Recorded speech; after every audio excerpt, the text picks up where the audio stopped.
Desafíos matemáticos. Antes de comenzar, quiero invitarte a que visites nuestro blog, donde podrás encontrar los resúmenes escritos. El link está en la descripción. Buen día, este es el resumen de las actividades Aprende en Casa del 24 de mayo para sexto grado. Comenzamos con educación socioemocional. El tema es ¿cómo pescar sin ser pescado? Reflexiona, si abres el refrigerador y sacas un traste que dejaste guardado durante mucho tiempo, que huele mal y está lleno de hongos, ¿lo probarías? Seguro que no. Además que el olor debe ser terrible. Al probarlo, puedes hacerte daño y te enfermaría. Entonces rechaza algo por su olor y aspecto. Estas son señales de alarma que están diciendo que tu cuerpo, que no lo pruebes o que puede haber consecuencias. Así que puedes comenzar a distinguir las cosas que te gustan o las que no te gustan. Reflexiona sobre el asco y sus reacciones y cómo estas son de gran utilidad en la vida diaria. Aunque no lo creas, imagina un tazón lleno de gusanos, tal vez reales o son gusanos de gomitas. ¿Cómo reaccionarías? ¿Verdad que no se te antojan? Esto es porque tu cuerpo rechaza por lo general las cosas que no conoce, te causan repulsión por su aspecto u olor principalmente. Imagínate que tomas un gusano y lo metes a tu boca. ¿La imagen te dio náuseas? Eso que sentiste se llama repugnancia. A esa sensación física de desagrado ante un olor, sabor y visión de algo que te puede hasta llegar a provocar vómito. Ahora, si los gusanos son de verdad o son de gelatina, pero tú no sabías esto. De todas maneras, tu cuerpo rechazó lo que veía.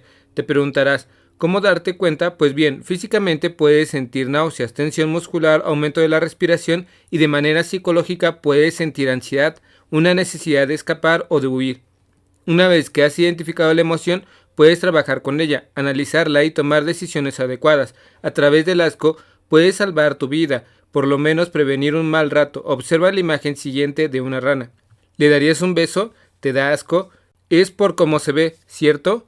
Pues su aspecto repulsivo es una manera de defenderse de los depredadores y además algunos tipos de ranas son venenosas. Así que si la tocas o algún otro animal podría causar una reacción alérgica o en el peor de los casos la muerte. Así que ya sabes, las emociones te ayudan aunque sea asqueroso lo que te produzcan. La aversión que te originó tanto la rana como los gusanos se da porque no te agradan verlos o incluso manipularlos. La aversión te ayuda a elegir lo que te gusta o lo que no te gusta hacer. La aversión es la intensidad más alta de la emoción del asco. Sirve para rechazar o repeler algo que te desagrada mucho. Por esta razón, muchas personas prefieren que otros hagan por ellos lo que a ellos no les gusta hacer. Por eso está el carnicero, el pescador, cocineras y cocineros, entre muchos tantos más. El reto de hoy es el siguiente.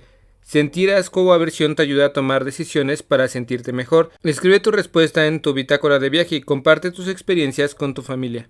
Seguimos con lengua materna. El tema es nuestra riqueza lingüística y cultural. La preservación de la lengua indígena nacional es fundamental porque son patrimonio cultural y material de México y de la humanidad, sino además porque es un derecho que no puede ser negado a sus hablantes. Reconocer que es un derecho humano puede ayudar a las personas a ser más conscientes y responsables para motivar a que las personas se suman a las acciones que se promueven o crear los propios para preservar las lenguas indígenas nacionales. Observarás un proceso de producción del cartel. Como recordarás, primero se hizo una ficha en la que se incluyó la lengua seleccionada, algunos datos argumentando por qué se eligió. El último punto donde se argumenta por qué elegí esta lengua. En este caso fue el que orientó la construcción del cartel, pues el por qué se optó por el pápago se volvió el propósito para difundirlo. En este ejemplo se utiliza la forma adecuada de ficha para guiar la elaboración del producto. El primer paso consistió en ubicar el lugar donde iría el título encabezado del cartel y escribirlo. Luego, como la canción es un elemento central, se definió dónde se ubicaría y con qué características gráficas, así como se mostró en el esquema boceto de la semana pasada, pero luego se modificó para que el texto en papago aparezca como sello de agua y lo que más resalte sea la traducción al español. No obstante, si lo que se desea promover es el papago, entonces debe de ser al contrario, resaltar la lengua pápago y sello de agua a la traducción al español. Con los ajustes realizados quedó así. Ya con el lugar del título y la canción, se identificó el espacio que tenía que incluir ilustraciones. Como puedes observar, hay simetría en esta propuesta, ya que van armonizando los elementos como la inclusión de la canción en ambas lenguas e incluir elementos del desierto de Sonora, así como sus animales sagrados para ilustrar. Como el objetivo es difundir, se incluyó una recomendación para saber más. En este ejemplo se utilizó el cartel, además de un medio para orientar a los lectores en donde puede saber más sobre el pápago y las demás lenguas indígenas nacionales. Así fue como quedó el boceto, es decir, el esquema con todos los elementos integrados. Después de varios ensayos, una de las propuestas del cartel quedó así. En propuesta se veía muy bien, pero ya en la práctica no resultó, porque ninguno de los dos textos podía leerse claramente, así que se optó por algo más sencillo, modificando algunas cosas del boceto o esquema.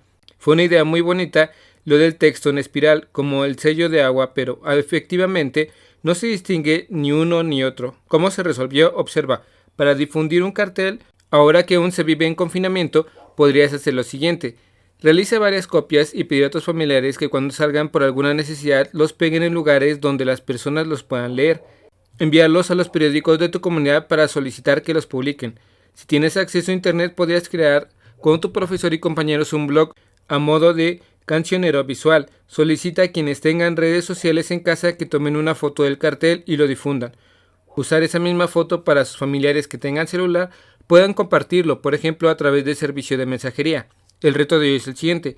Platica con algún familiar cercano del tema que revisaste en esta sesión. Explícale lo que se debe hacer para obtener un cartel. Seguro le agradará y podrá ayudarte en su difusión una vez que lo hayas terminado. Seguimos con historia. El tema es averigüemos.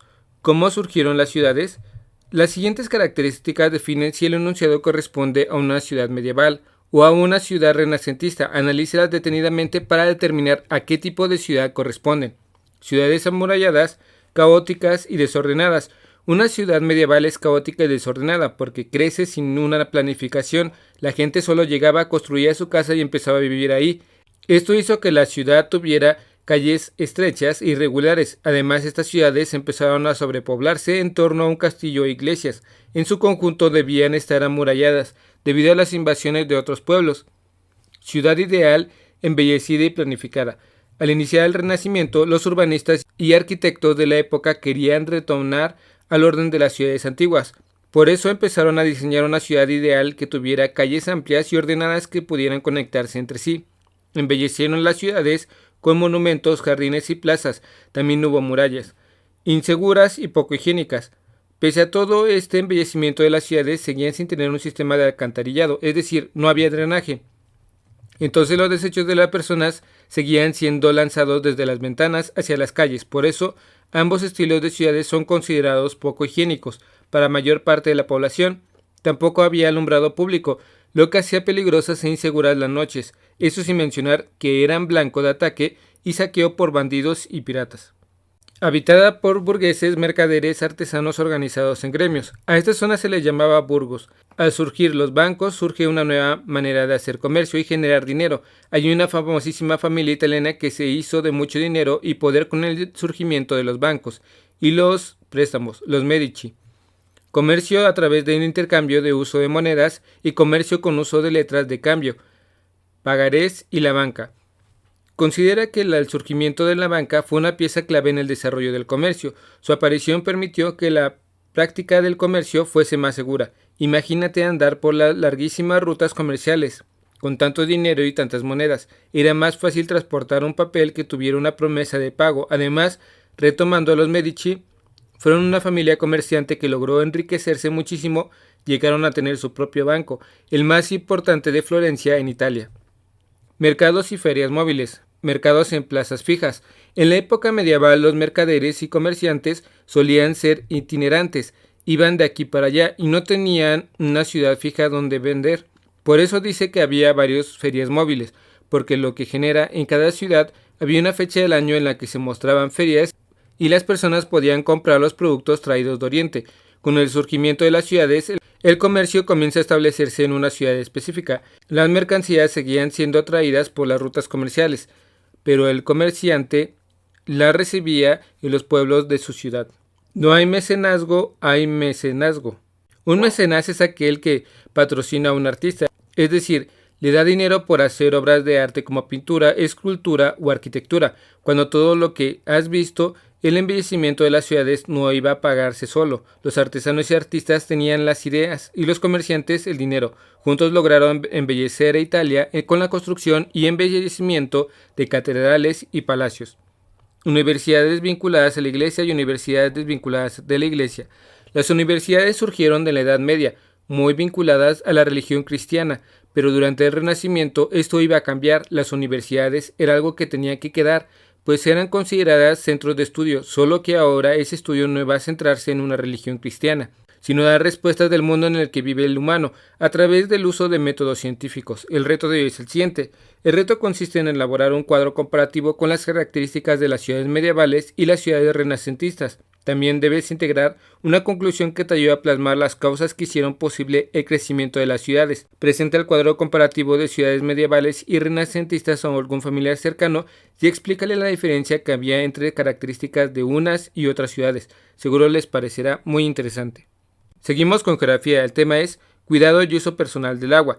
El agua es un recurso natural, ya que se encuentra en la naturaleza y de ella se obtiene. Es un recurso muy importante para la vida, no solo para los seres humanos, sino también para las plantas y los animales. A los seres humanos los ayuda a mantenerse hidratados, a regular su temperatura y para oxigenar su cuerpo. El agua le brinda al organismo muchos beneficios que en ocasiones no se consideran. ¿Te has preguntado en qué otras ocasiones cotidianas haces uso del agua? Para bañarte, para lavarte los dientes, para preparar la comida, para lavar los trastes, lavar la ropa, regar las plantas. El agua se emplea todos los días para un gran número de actividades humanas y de otros seres vivos. Recuerda que desde la antigüedad los ríos y los lagos han permitido a las diferentes civilizaciones y culturas del planeta el asentamiento y los desarrollos de sus pueblos. Con las aguas de ríos y lagos se vieron favorecidos la agricultura, la pesca y otras actividades. El crecimiento de los pueblos del mundo surgió el cauce de los ríos y las orillas de lagos y lagunas. En la actualidad, todos los cuerpos de agua potable siguen teniendo la misma importancia para la humanidad, o quizá más, debido a que entre más habitantes haya en un lugar, mayor será la necesidad de ese uso del recurso natural.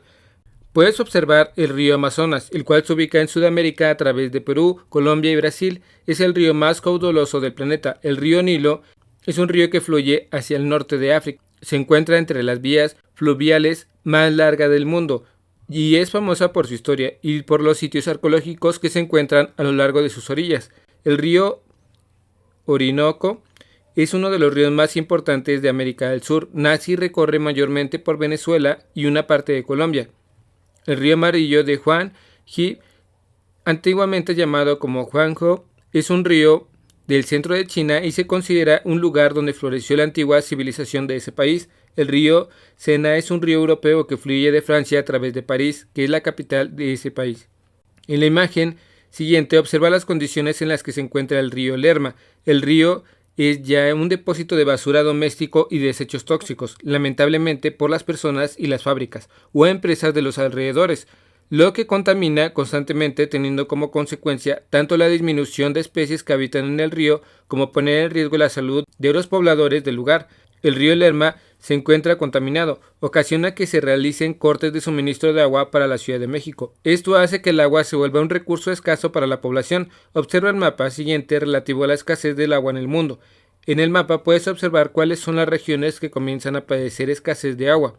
En azul se ubican los países que tienen muy poca o nula escasez. De color amarillo se presentan los países con mediana o mayor escasez de agua.